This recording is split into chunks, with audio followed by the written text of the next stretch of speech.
Through the Noise with your host, Ernesto Glucksmann. Ali, we're live. We're not officially live because it's a recorded show, but it's recording. So as live as we can be. Yeah. Thanks for doing this. Thanks for joining me on the show. Ali Blandina, you're the director of Circular Ventures at the Recycling Partnership, which I've had on the show before, one of your colleagues before. You are actually helping coordinate a couple of coalitions under your Pathway to Circularity initiative. And there's a couple of them that I guess it falls onto your desk to make sure everything's flowing smoothly. The Polypropylene Recycling Coalition and a newer film and flexible recycling coalition.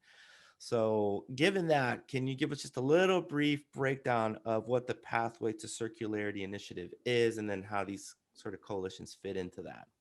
Yeah, absolutely. So, I think it's really fair to say that in today's day and age, Americans are really calling on brands to lead in the sustainability space, especially when it comes to preventing plastic waste. And these companies are really looking for, strategic partners to ensure that what they're doing and what they're investing in is meaningful change, measurable change, and really a step towards a circular economy that we're all trying to get to. So we've launched this initiative, which is called the Pathway to Circularity. And it's really about informing stakeholders in how they maneuver through the recycling industry. Historically, we haven't had a lot of guardrails and black and white, you do this to be recyclable and don't do this. And so we're trying to wash away that gray and bring the clarity that's needed, realizing that every material is going to have unique challenges. Bottles are going to have different challenges than yogurt cups, and yogurt cups are going to have different challenges than chip bags. And so underneath the Pathway to Circularity, we're able to form these coalitions, which is, industry groups coming together, companies across the industry coming together to pre-competitively solve the challenges for specific materials. And the Pathway to Circularity really provides the methodology and identifies what the challenges are for each of those materials. So we've been able to launch a Film and Flexibles Coalition, which is very focused on flexible packaging, think 2D, pouches and bags. And more recently, the Polypropylene Coalition, which launched that one's more recent. Okay. Yes, polypropylene is more recent. Yep. Okay. Launched last July. Okay. And that is really focused around polypropylene, which might not be in everyone's everyday vocabulary, but everybody knows about polypropylene. What is polypropylene? So polypropylene, some folks might have heard of it as a number 5 plastic. Okay. It can be found in yogurt cups, butter tubs, pill containers, margarine containers, cottage cheese, a lot of the plastic tubs that you find in your kitchen and around your house. So you see it and touch it every day, but you might not know that it's polypropylene. And we're really working on that because it's a struggling plastic from the recyclability standpoint. Okay. I was just, as you're sort of thinking this through, I've just had a couple of companies that did a lot about reducing their carbon footprint from their supply side, from the manufacturing process. It seems like that area is pretty evolved in figuring that out. And if there's a will, there's definitely lots of ways to kind of create that, net zero carbon emissions from creating that. On the other side of that coin, though, is like just simply reusing materials. But as a member of the public, when I go to my recycling bin and we have that service here, I'm constantly like wondering how the heck do they actually separate all this stuff? Because it's just like, if it's plastic, it goes in the bin. Mm-hmm. But I don't know if that makes sense. I don't know how they go about doing that. And I think that kind of, as you dig into it a little bit, you're surprised that it's still pretty raw. Like, we're not doing a good job of separating that out, because all these materials have different properties, and they can be, just because it can be reused doesn't mean that we have the infrastructure to actually pull it out of recycling stream to then reuse it, right? Am I Yeah. characterizing this Yeah, situation no, right? that's exactly right. When folks ask, why polypropylene? Why are you guys focused on that as a material? Historically, I actually like to talk about polypropylene like the toddler of the recycling stream. Historically, we've really focused on PET, which is what you would refer to as a number one plastic in water bottles and soda bottles and Gatorade bottles. And a number two, which is HDPE. Think your milk jugs and your laundry detergent bottles.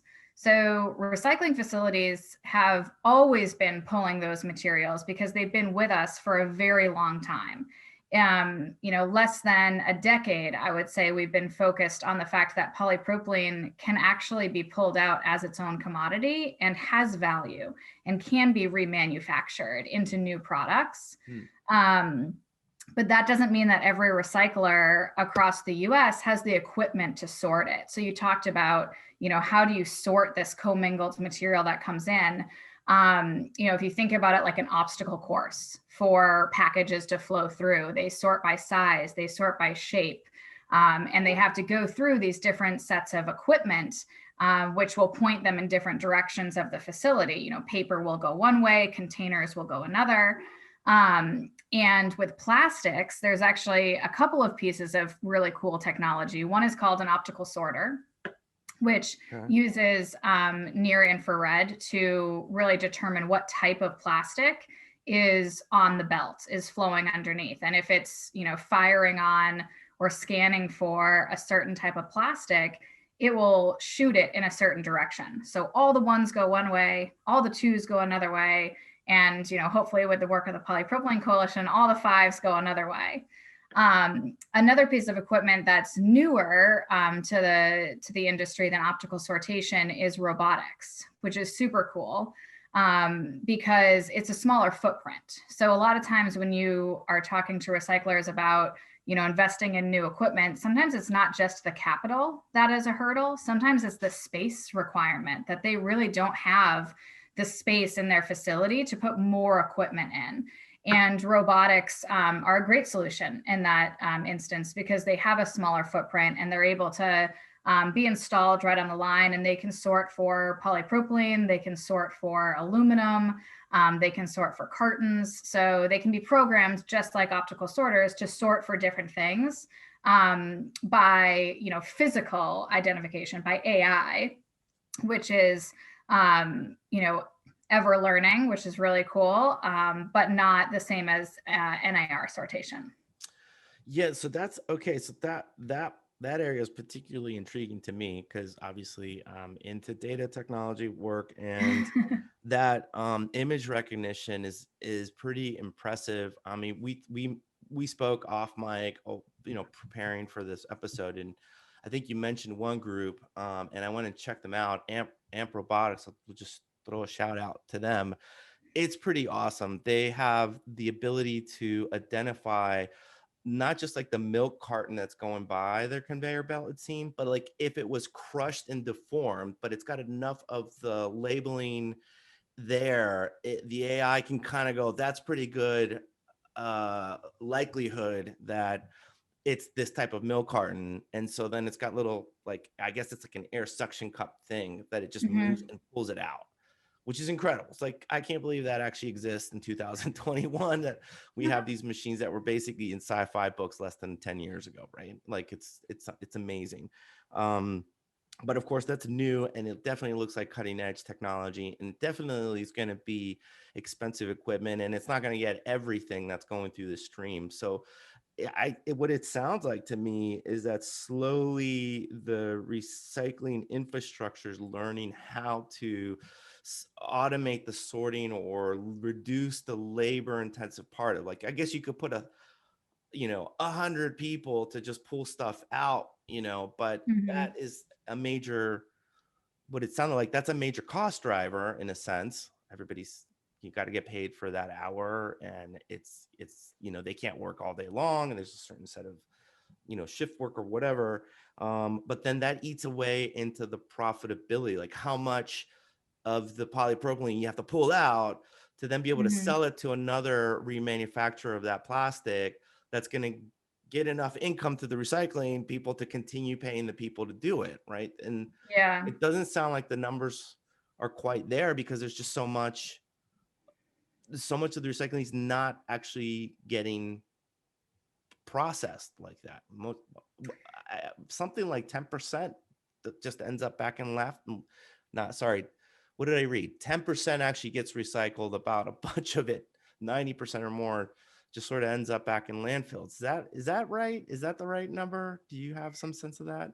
I think there's a bunch of numbers out there. I don't doubt that that's one of them. Okay. But one of the points that I would say to a comment you just made was the manual sortation and the effectiveness of that. So historically, manual sortation has been a really key part of recycling facilities, but as the industry has evolved and as packaging has been innovated in cool and different ways, our packages are getting smaller and our packages are getting, different and, not using the same exact bottle to package Coke as you do Pepsi, as you do Gatorade. And, that goes down to yogurt cups and pudding cups and all of that. So um, the challenge with polypropylene specifically is that training a human as to what polypropylene is a very hard task. There's a yogurt cup that can be made out of polypropylene, and there's another plastic called polystyrene. They look exactly identical. Someone manually would not be able to tell the difference there. And so while manual sortation sometimes is a great tool for, laundry detergent bottles or milk jugs because they're large and, They're they're obvious. Right. they're obvious, very easy to identify. Polypropylene comes in so many different shapes and sizes and formats and colors that you really need a piece of technology to effectively sort that material. And so if you don't have that technology, you're going to be telling your residents, we don't accept polypropylene. Don't put that in your bin.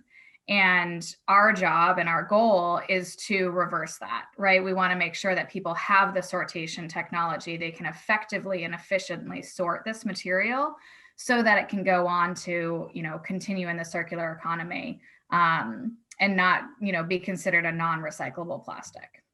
So can just pivoting a little bit towards like the groups you guys have. I mean, these are some of the members are rather large members that use this material to package the goods. What's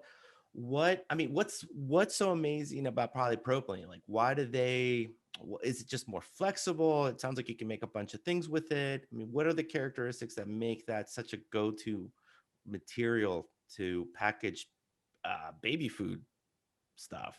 It's a great question. So polypropylene has a lot of unique characteristics, a lot of unique properties that other plastics don't, which make it pretty ideal for packaging some, specific food and beverage products.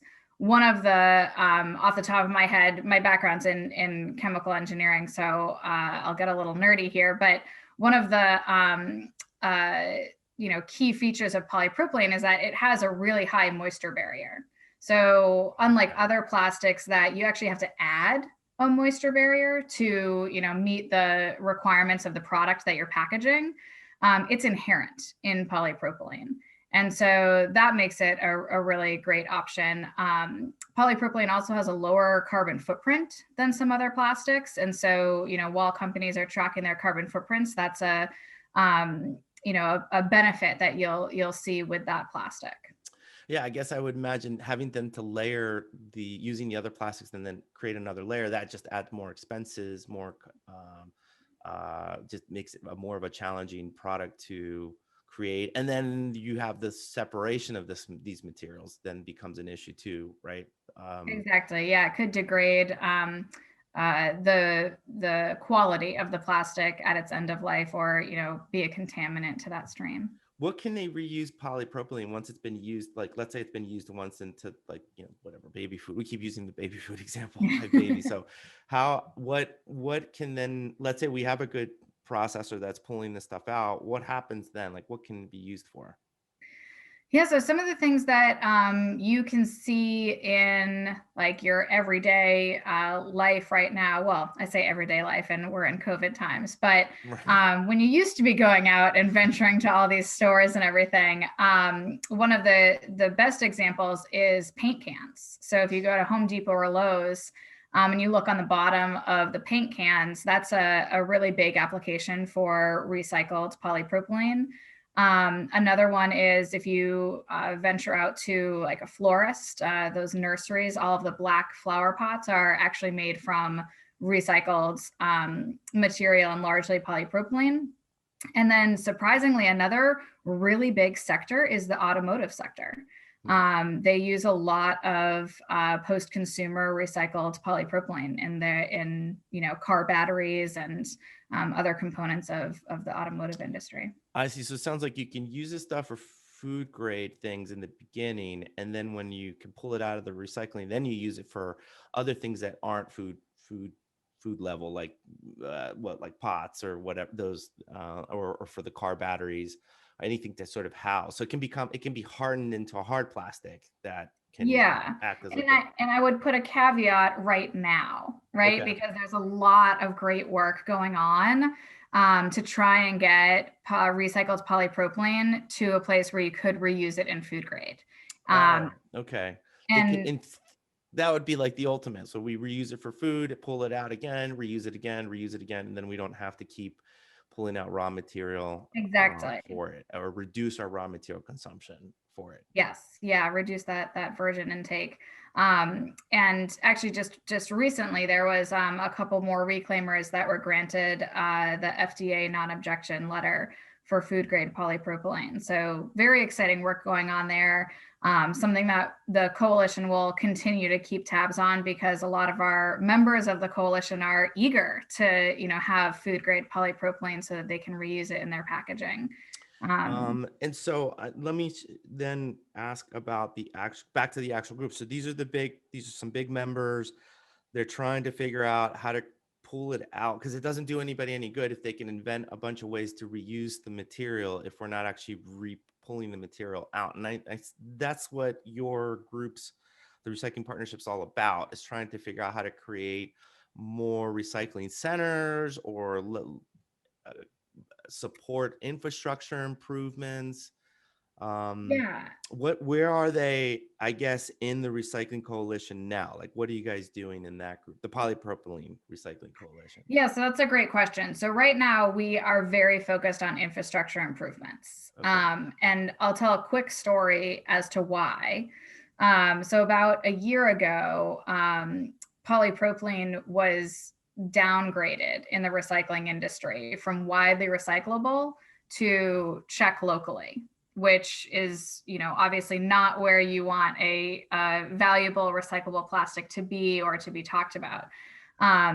This, had a slew of ripple effects, as you can imagine. And a lot of activists started publicly challenging the use of polypropylene as a recyclable material. You think about the flip side of that, and all of these companies have goals and ambitious sustainability goals related to 100% of their packaging being recyclable by 2025 or 2030. And if polypropylene no longer fits the bill, so to speak, on a recyclable packaging material, that's a heck of a lot of work to switch out of that material.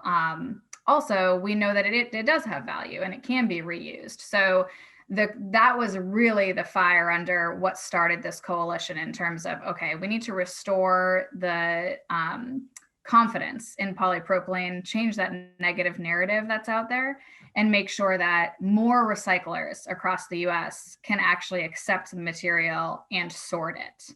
And that's what we're very focused on right now is granting to recyclers for sortation equipment Okay. to ensure that they say, yes, we can accept polypropylene. We want residents to put it in their bins. We want to sort it and sell it. And, really have that scalable solution across the US. So, I mean, part of that, I mean, that was related to China stopping accepting, because they used to accept a lot of this sort of the recycled raw material, they would then pull it out probably with very manual, very large processes. And they just kind of, I guess, stopped, or they just decided that it wasn't worth the expense, or whatever whatever the situation, politics or whatever happened. But suddenly we didn't have a place to actually sell this sort of bulk stream of recycling. And so then that put back pressure to on us to just simply say, well, we can't do anything with it now. Let's just tell our local recycling, residents that we're just not accepting it any longer. So I guess one question there is, how likely is the solution at hand if we can't find cheap enough labor, let's just say, any longer? But there is some technology that can help us with there. What's that? Do you have some sense of the gap? I mean, we probably have a long way to go to sort of automating these processes. Yeah, so the numbers that I can throw out are, what has been publicly available to date. So last year, in February, the Sustainable Packaging Coalition released, what the percent of communities across the US that have access to recycling polypropylene, and it was around 60%. Comparatively, if you think of PET and HDPE, it's around 90%. Okay. So we really want to get, our ultimate goal would not only be to regain, polypropylene as a widely recyclable plastic, but get it to, have the same access as PET and HDPE, get it to that suite of commonly accepted materials.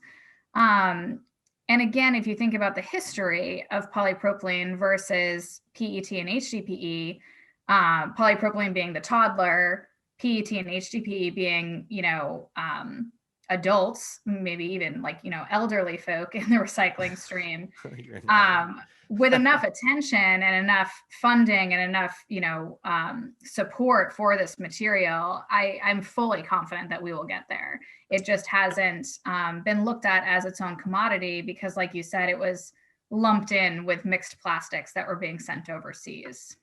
And so from my understanding, there's some seed money that all these groups put together. There's kind of a few $1,000,000. There's a competition to sort of see which is the best recycling center. That's probably all kinds of factors to assess the amount that they have to process, the location to big areas that can actually collect enough of the stuff. I'm sure there's a scorecard of some type, right? Some matrix or something. But at the end of the day, what's the goal? Is it really to just be, I mean, do you expect that it's the manufacturers of the products that use PET that will be the ones helping create the infrastructure to get us to a circular economy? Or is this sort of like part proof of concept that it's doable, that it's easy, that here's some examples? Now, big government or state government, like, let's get some investment going. What's the strategy, I guess, overall for this? Really great question, and I will try and make my answer concise. We got time. Take your time. I'm curious. So you touched on policy a little bit, which is another arm of the recycling partnership, and we fully believe that policy is needed and is linked to all of these initiatives being successful. So it's kind of like a parallel path of, we have our policy, making great headway in terms of talking to different states, different legislators, and looking at what bills, need to be passed. And we have a group of companies that is actually supporting this effort, which is something if you told me, 5 or 10 years ago that would be the case, I would have called you a liar. But we're in a much different place right now, where people are excited about supporting policy and the, potential that extended producer responsibility could have. With the Polypropylene Coalition, in a parallel path, we're doing what we can do today to increase access of polypropylene, and that, is through catalytic grants. and working with recyclers who currently don't accept polypropylene, recyclers who accept polypropylene but are unfortunately sending it to a landfill right now. So we're very focused on keeping polypropylene out of a landfill and keeping it in the circular economy. And you talked about figures. This isn't the clearance rack or anything. This is pieces of new technology that we're putting in to these recycling facilities. In our first round of grant applications, we announced 4 MRF grants. So this was back in December of 2020, of nearly $2 million. So this is $2 million in catalytic grants to advance polypropylene recycling across the US. Collectively, this gives over 4 million people access to recycling polypropylene, true access, right? Where they're going to be putting it in their bin. It will be sorted and sent to an end market for reuse. Just such impactful work in such a short amount of time, which shows that recyclers want to be doing the right thing. They want to be recycling as much as they can. A lot of times it really is just about that capital and making sure you have that catalytic point that gets them over the hump there. We are going to be announcing 5 additional grants in the coming weeks, so I hope everyone keeps an ear out for that, for our round 2 applications. And we're continuing this work all throughout 2021. So we're very focused on, we have round 3, 4, and 5 set up for recyclers to continue to apply. And if they weren't chosen in one round, they're encouraged to reapply in another round. And I guess the other figure I'll throw out there, because I believe it's really impressive, is the 4 projects that we did in round 1 are actually going to keep over 2,700 tons of polypropylene in the circular economy out of a landfill and put back into circulation for remanufacturing. So really, really exciting work. If you can't tell, I'm super proud of this initiative, the pace at which we've done, the measurement of success that we have. And I'm really excited to see, where it can go from here and how far our reach can go.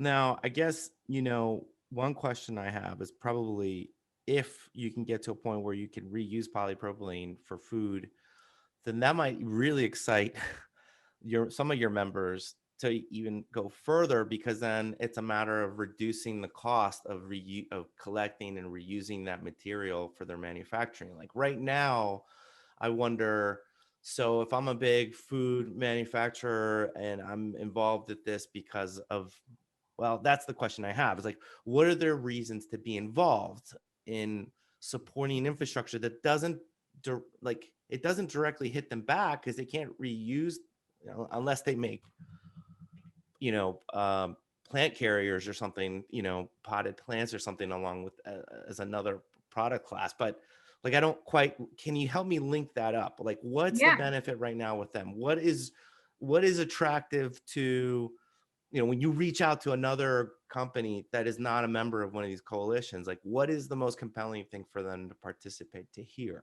from you? That's a great question. So I'm going to go back to why the coalition started. Okay. When polypropylene was downgraded from widely recyclable to check locally. Sometimes one of the, if I just want to hammer it home, one of the phrases that I'll use is, if tomorrow polypropylene was not considered recyclable and that affects your business, you have a reason to be at this table.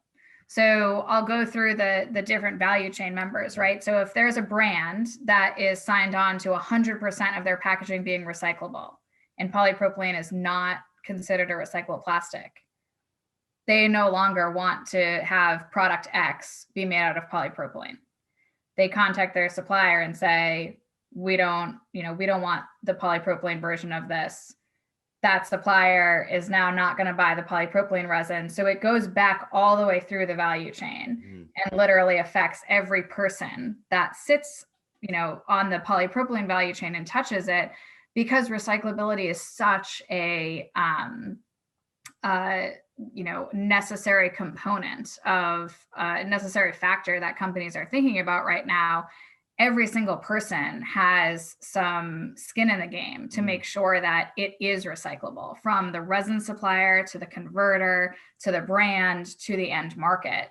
And that's all based on, can recyclers actually recycle it?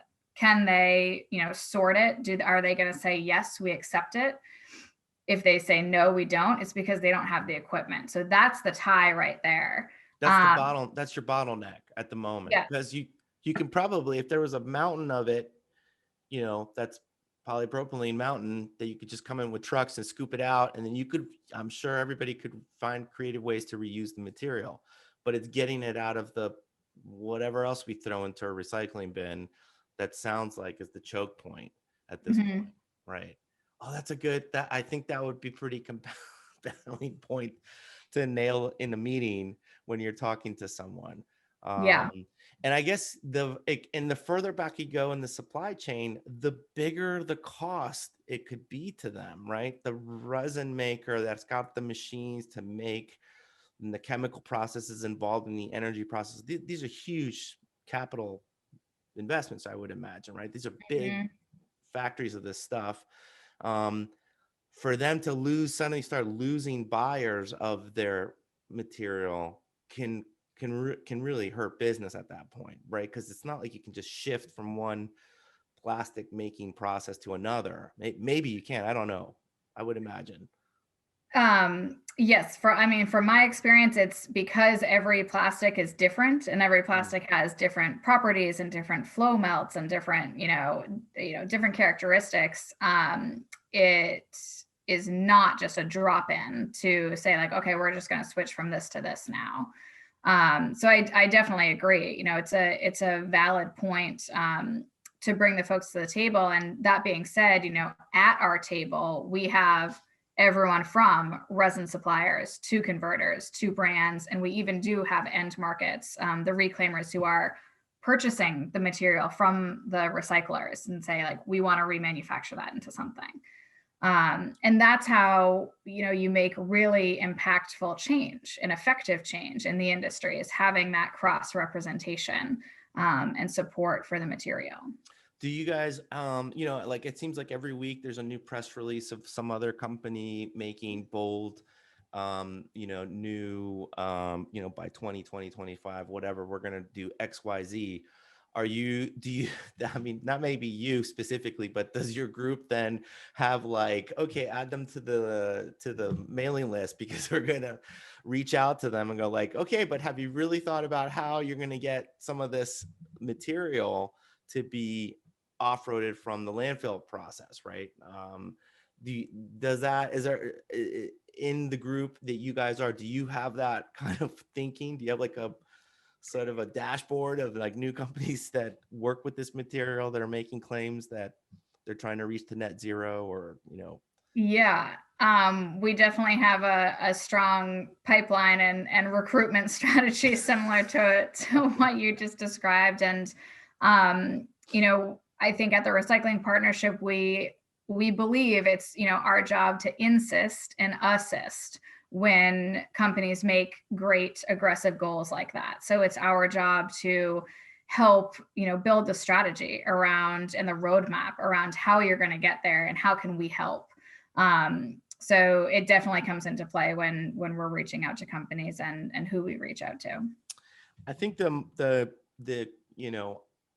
compelling story here for this group to me is that one way or another, everybody's thinking about how to adapt to these sort of new realities that have nothing to do specifically with the actual making of the product, which is a natural business orientation. Like, how do I make the product that a customer will most likely be enticed to purchase, right?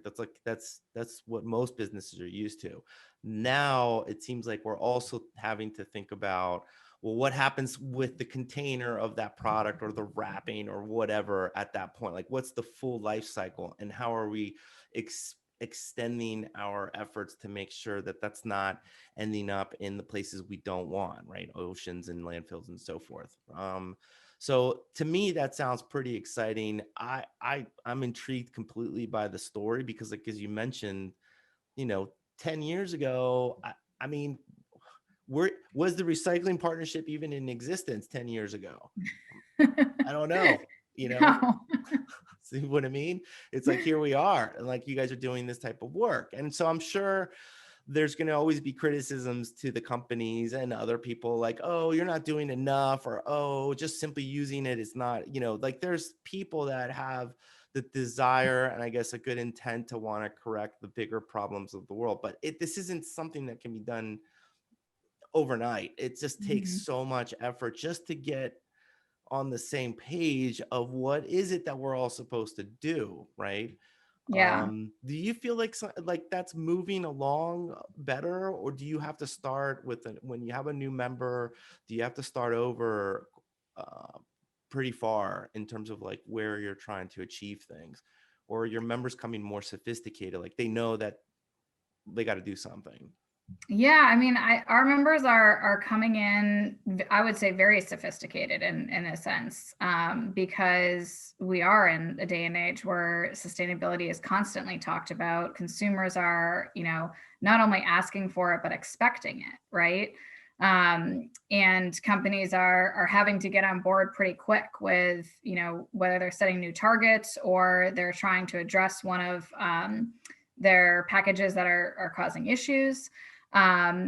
They do have a good, sense around the different problems. And I'll also say, what's great about the collective work that we do is kind of like you said, this isn't going to happen overnight. Change isn't going to happen overnight. It happens by, one step and then another. And it also doesn't happen with one company or organization. No one company or organization can fix this problem. We can't even, at the Recycling Partnership, fix this on our own. Partnership is part of our name for a reason.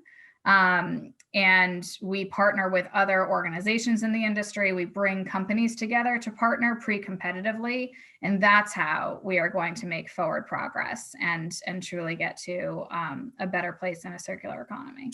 Yeah, we had one of the sustainability directors from Interface.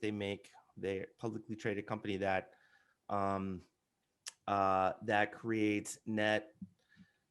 Since '94, they've been trying to create their products 100% net neutral carbon, like no more carbon emissions from their products from the beginning to the end, from the supply chain all the way through to even they even have a program where they buy back your carpet once you get new carpet. They want that stuff back. And then they have new targets is to be what was the term that they use? I can't even remember, but just basically carbon negative. Oh, that's what it was. Carbon negative at that point. And they're very serious, and they seem to be well ahead of the pack in their industry in terms of getting to the point where the just doing business with them will take out carbon out of the economy. Now, I'm not expecting members of your coalition to quite be at that same level, but is there anybody that's definitely leading the charge further along than most in terms of their efforts, that they really want you to succeed, that keep putting more money? I mean, who can we sort of hint at that they're really putting above and beyond effort into their operations, into the way they conduct business? Oh man. I wish I could list everyone, but one of the companies that's coming to top of mind is Walmart and the Walmart Foundation.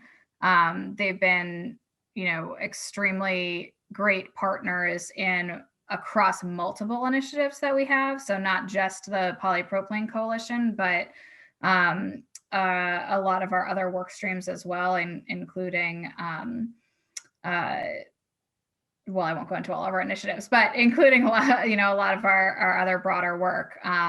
And to me, that's leadership, and that's where you want to see companies participating, not in just one initiative, but really supporting the growth of multiple materials, multiple pathways. And we do a lot of great work on just ensuring more Americans can have access to recycling in general.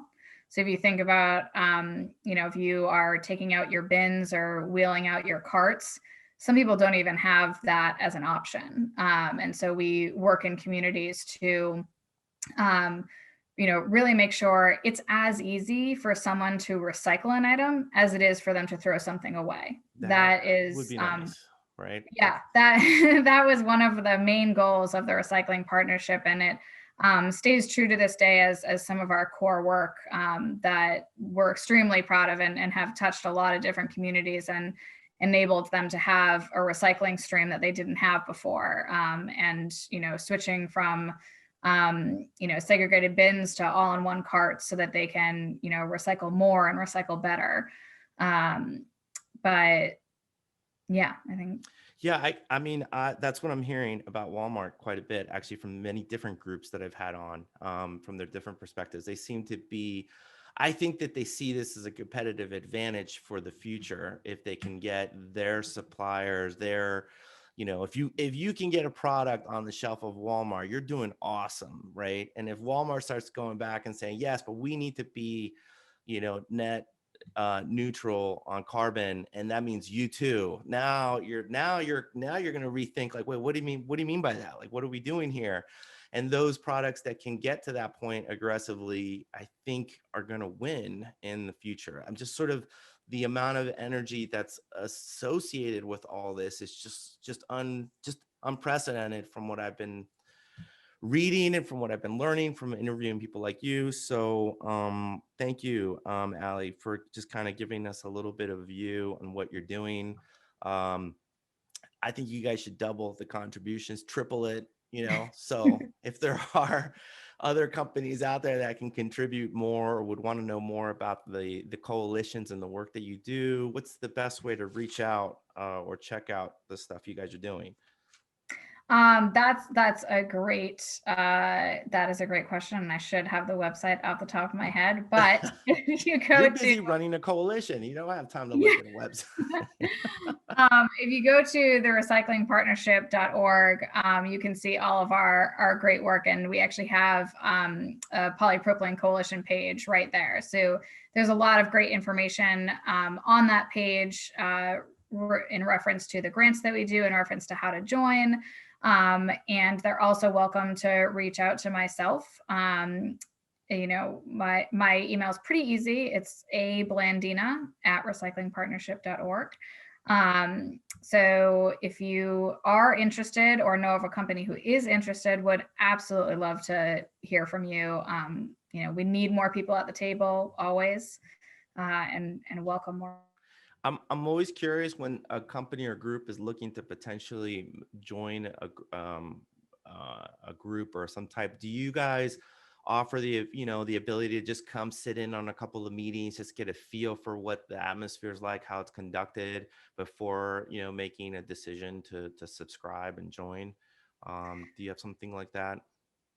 Yeah, we do that for our funder partner meetings. So at the Recycling Partnership, we have monthly meetings, and we love to have guests at those monthly meetings to get a little bit of an idea of the work that we do, which will include updates on the pathway to circularity and polypropylene and other things that we work on.